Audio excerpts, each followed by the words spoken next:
Halo Sobat Lifestyle One, kembali lagi di sesi tanya jawab dokter bersama saya, Dr. Richard Suwandi, spesialis penyakit dalam dari Omni Hospital Pekayon. Pada kali ini saya akan membahas mengenai diabetes.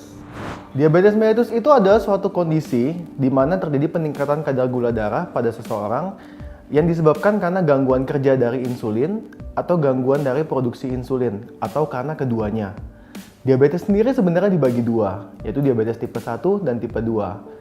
Pada diabetes tipe 1 itu terjadi kerusakan dari organ yang namanya pankreas, di mana organ pankreas ini fungsinya untuk memproduksi insulin.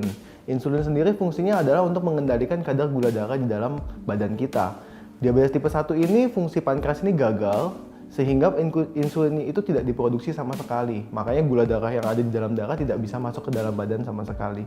Sedangkan pada diabetes tipe 2 itu terjadi mekanisme yang berbeda. Pankreas sendiri ini sebenarnya mampu memproduksi insulin, namun karena oleh suatu sebab, biasanya karena kegemukan atau karena faktor-faktor lain, terjadi yang kita sebut dengan resistensi insulin, di mana respon gula darah terhadap insulin yang dikeluarkan pankreas ini menjadi lebih jelek.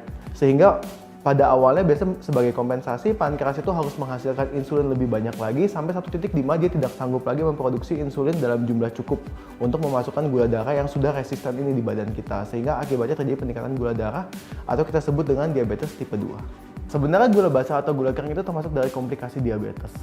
Mungkin yang istilah basah atau kering itu lebih ke arah ini ya, dibilang katanya kalau diabetes tipe basah itu pasiennya bengkak, sesak nafas. Sebenarnya itu lebih ke arah komplikasi. Jadi seperti yang kita ketahui, diabetes adalah peningkatan kadar gula dalam darah, di mana kerusakan akibat peningkatan kadar gula dalam darah ini terjadi pada pembuluh darah. Nah, pembuluh darah yang rusak ini, pembuluh darah itu kan ada di semua organ kita. Tinggal lihat, kalau misalnya yang terkena adalah organ seperti jantung atau ginjal, pasiennya itu akan mengalami gagal jantung atau gagal ginjal, di mana gejalanya adalah kelebihan cairan, karena fungsi jantung untuk memompa cairan, fungsi ginjal untuk mengeluarkan cairan. Apabila salah satu dari kedua fungsi itu gagal, pasiennya akan bengkak, karena gejalanya ya mirip, tangannya bengkak, kakinya bengkak, sesak nafas ya. Nah, sedangkan bagaimana dengan diabetes tipe kering? Diabetes tipe kering itu beda lagi. Itu mungkin kerusakannya bukan pada jantung atau ginjal, melainkan pada pembuluh darah atau saraf-saraf di ujung tangan dan kaki. Sehingga pasien ini aliran darahnya tidak lancar karena pembuluh darahnya sudah rusak, sehingga lama-kelamaan di ujung tangan kaki biasanya terutamanya itu akan terjadi pembusukan. Karena nutrisi-nutrisi yang seharusnya dibawa di darah ini tidak sampai ke ujung-ujung tangan kaki ini. Jadi lama-lama tangannya itu akan menghitam, mengkering ya, dan ya lama-lama akan terjadi yang namanya amputasi atau infeksi. Nah, ini namanya disebut diabetes tipe kering. Tapi sebenarnya komplikasi dari diabetes ini semuanya bisa kena. Jadi seseorang yang sudah terkena diabetes tipe basah bisa saja suatu saat mengalami komplikasi-komplikasi dari diabetes tipe kering dan sebaliknya. Pada prinsipnya sebenarnya tidak ada yang lebih berbahaya. Dua-duanya sama-sama berbahaya karena biasanya komplikasi ini berjalan bersamaan. Namun yang lebih tampak gejalanya yang mana duluan. Jadi seseorang yang katakanlah terkena diabetes tipe basah ini bukan berarti dia ujung-ujung sarafnya ini tidak ada gangguan. Biasanya sudah ada kerusakan juga.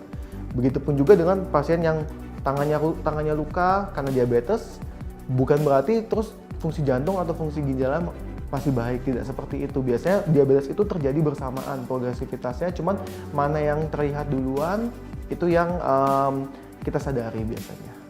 Sebenarnya diabetes itu sebenarnya ada yang karena turunan. Namun gaya hidup juga berperan di sini. Lebih banyak yang karena turunan adalah diabetes tipe 1 biasanya.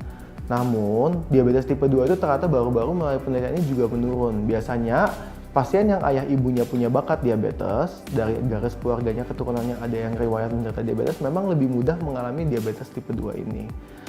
Namun dia tidak sepenuhnya 100% karena keturunan.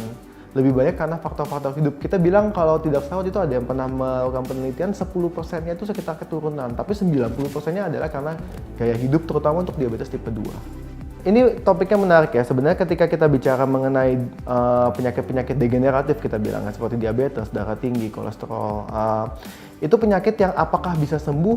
Balik lagi, masing-masing penyakit ada derajatnya.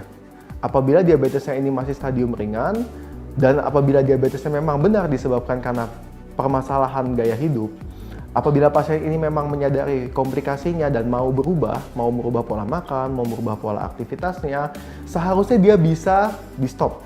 bisa membaik sendiri tanpa penggunaan obat-obatan. Namun memang ada diabetes tipe tertentu, terutama yang sudah menimbulkan komplikasi ya, di mana diabetes tipe ini itu biasanya hanya bisa kita kontrol, kita kendalikan, tidak bisa kita sembuhkan total.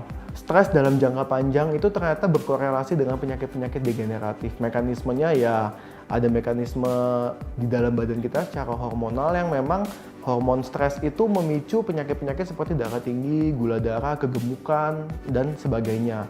Namun apakah 100% stres itu akan pasti menyebabkan diabetes? Tidak seperti itu, korelasinya secara tidak langsung.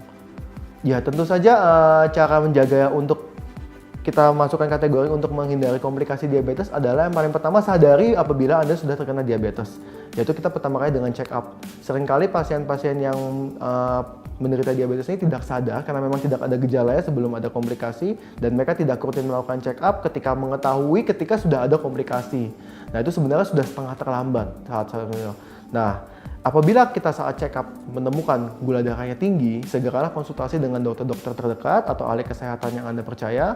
Dan apabila Anda sudah dinyatakan diabetes, berkomitmenlah untuk terus menjaga pola makan, pola olahraga, dan menggunakan obat-obatan bila diperlukan agar gula darah itu tetap selalu terkontrol untuk mencegah komplikasi-komplikasi ini. Zaman dulu itu kalau ada pasien usia 35 tahun yang terkena diabetes, kita dokter-dokter itu kaget. Wah, masih muda sudah diabetes ya.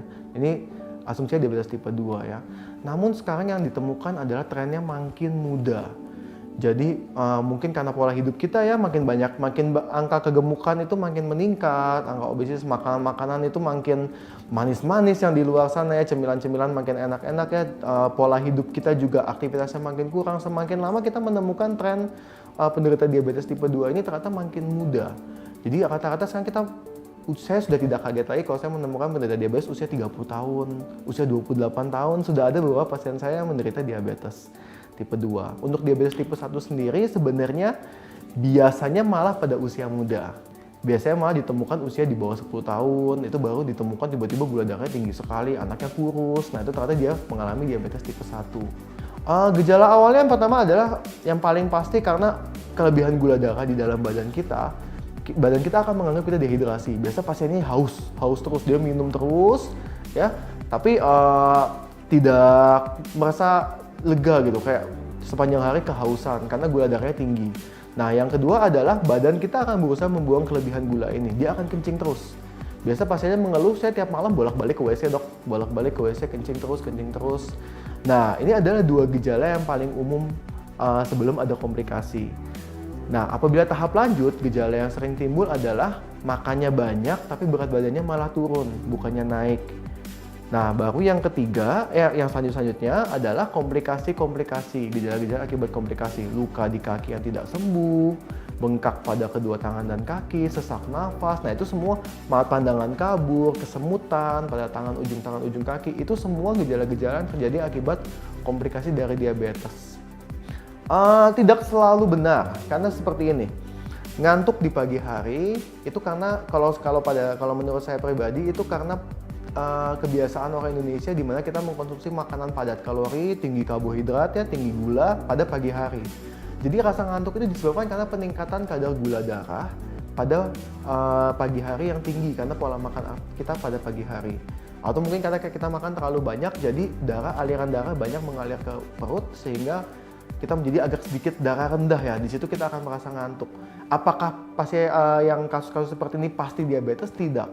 Tapi sebenarnya ini bisa jadi pertanda bahwa kita kebanyakan makan pagi hari itu. Nanti kita makan terlalu banyak, di mana kalau misalnya ini bertahan terus-menerus, mungkin dalam jangka panjang dapat menyebabkan diabetes. Oke, saya rasa sekian untuk sesi Tanya Dokter hari ini. Jika ada pertanyaan lebih lanjut, silahkan isi di kolom komentar. Saya Dr. Richard, spesialis penyakit dalam dari Omni Hospital Pekayon. We care with passion.